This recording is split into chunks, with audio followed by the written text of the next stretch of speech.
तो छत्तीसगढ़ सरकार का दूसरा बजट मंगलवार को पेश हुआ। मुख्यमंत्री भूपेश बघेल ने बतौर वित्त मंत्री सदन में बजट पेश किया। बजट भाषण में सबसे पहले उन्होंने सरकार पर लगातार अपना भरोसा कायम कर रखने के लिए प्रदेश की जनता का आभार जताया। सरकार ने अपने दूसरे बजट में युवाओं और किसानों पर विशेष फोकस किया है।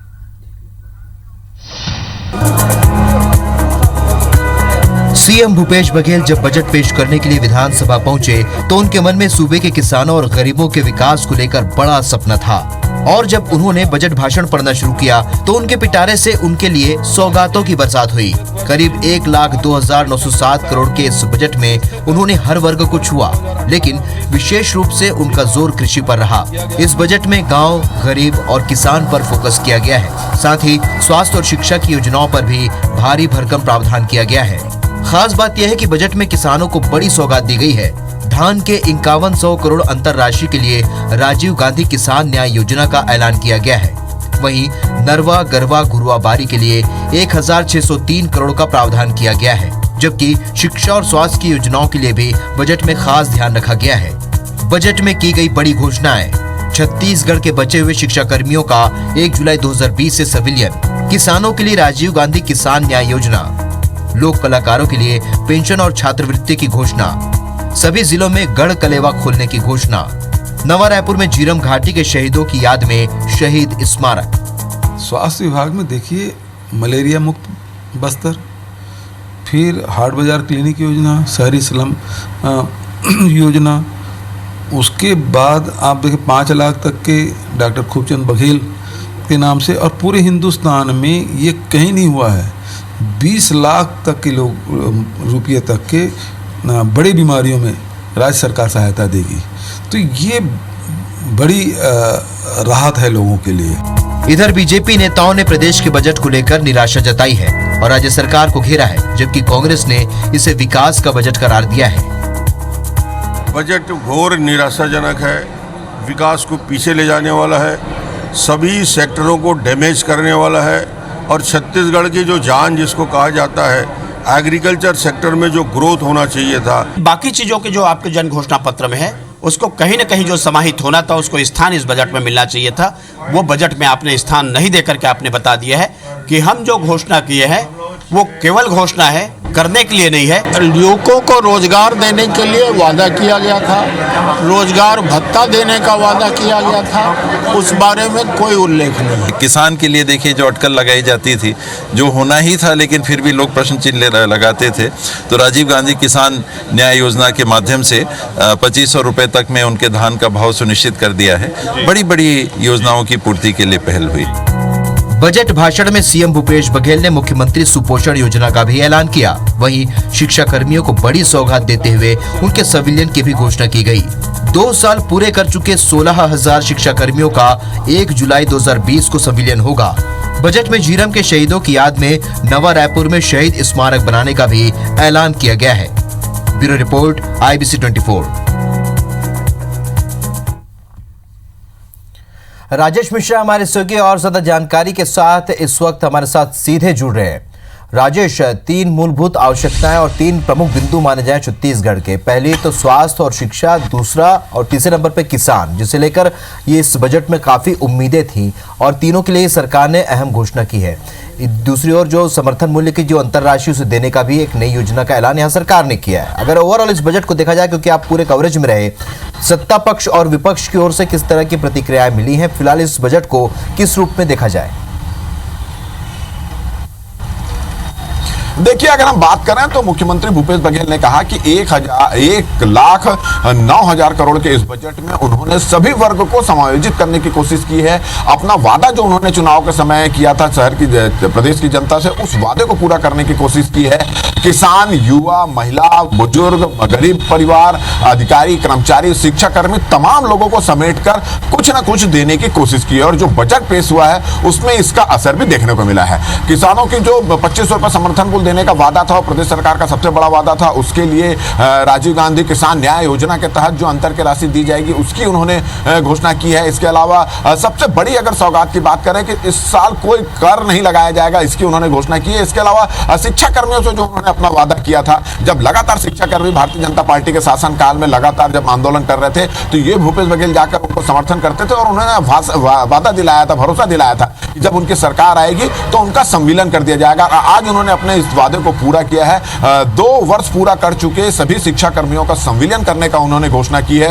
1 जुलाई 2020 से इसका संविलियन किया जाएगा। इसको लेकर शिक्षा कर्मी भी काफी खुश नजर आए। किसानों से किया गया वादा उन्होंने पूरा किया है। उद्योग इंडस्ट्रीज के लिए उन्होंने कहा है। स्वास्थ्य विभाग की ओर से उनका काफी उन्होंने बजट दिया है। जगह जगह महाविद्यालय खोले हैं। एथेनॉल बनाने की जो फैक्ट्री शुरू करने वाले गन्ने और धान से उसको कोशिश, तो उनका ये कहना था कि उन्होंने कोशिश की कि हर वर्ग के लोगों को संतुष्ट किया जाए क्योंकि बजट कम था, तो उन्होंने कोशिश ये की है। साथ ही साथ पर्यटन को बढ़ावा देने की बात करें तो छत्तीसगढ़ में पर्यटन को बढ़ावा देने की बात करें तो उसका जो बजट है उसमें लगभग 75% की वृद्धि की गई है। तो उसका ऐसा लगता है कि आने वाले दिनों में छत्तीसगढ़ के पर्यटन स्थल को में और प्रोग्रेस दिखेगा और देश के मानचित्र पर नजर आएगा। मगर वहीं हम अगर भारतीय जनता पार्टी की बात करें तो भारतीय जनता पार्टी ने इस बजट को निराशा और वादा खिलाफी वाला बजट उन्होंने कहा है। मगर शिक्षा कर्मियों के संविलियन की उन्होंने तारीफ की है कि ये अगर सरकार ने निर्णय लिया है तो काफी अच्छा निर्णय है। जब उनसे पूछा गया कि किसानों को की अंतर की राशि जो 25 रुपए अंतर की राशि जब वो देने वाले हैं और इसकी घोषणा यहाँ पर की गई है एक योजना के तहत देंगे,